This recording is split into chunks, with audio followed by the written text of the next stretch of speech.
Hi there, my name is Denise and I'm the marketing assistant here at Shore Solutions. Wherever you are, I'm wishing you a great day. This is going to be a brief video just giving you our recommendations for cleaning and disinfecting your practice as you reopen and essentially moving forward. So without further ado, let's get started. As you reopen your practice, you'll want to make sure that you have all the items and supplies that you will need to operate effectively. You'll want to check your inventory and ensure that all your medical supplies are accounted for, including the inventory that you may have been running out of before your office is shut down.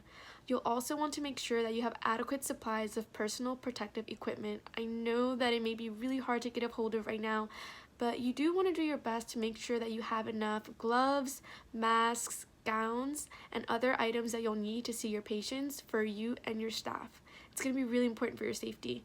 You'll also want to make sure that you have ample amounts of cleaning and sanitizing supplies such as bleach, hand sanitizer, and household cleaning supplies.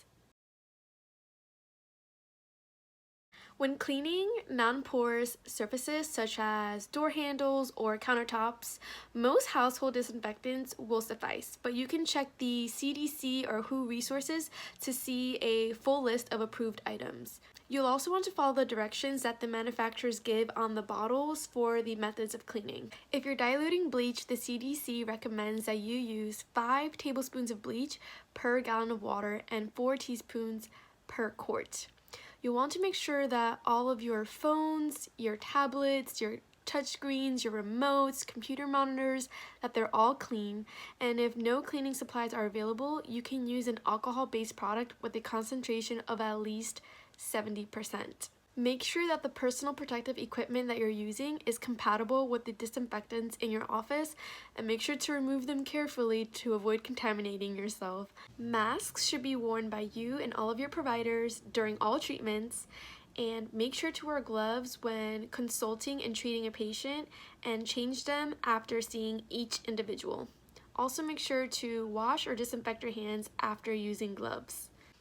You'll also want to make sure that any damaged personal protective equipment is replaced as soon as possible. Again, I know that it is hard and it may be difficult to get a hold of them, but it's something that you do want to stay on top of, and you want to make the best effort to make sure that you are restocking on these items. These are all the tips and recommendations, or just a few of them that we have put together to share with you, and I know that it's going to take extra effort on a day-to-day basis, but together with you and your team, I know that you guys can do this.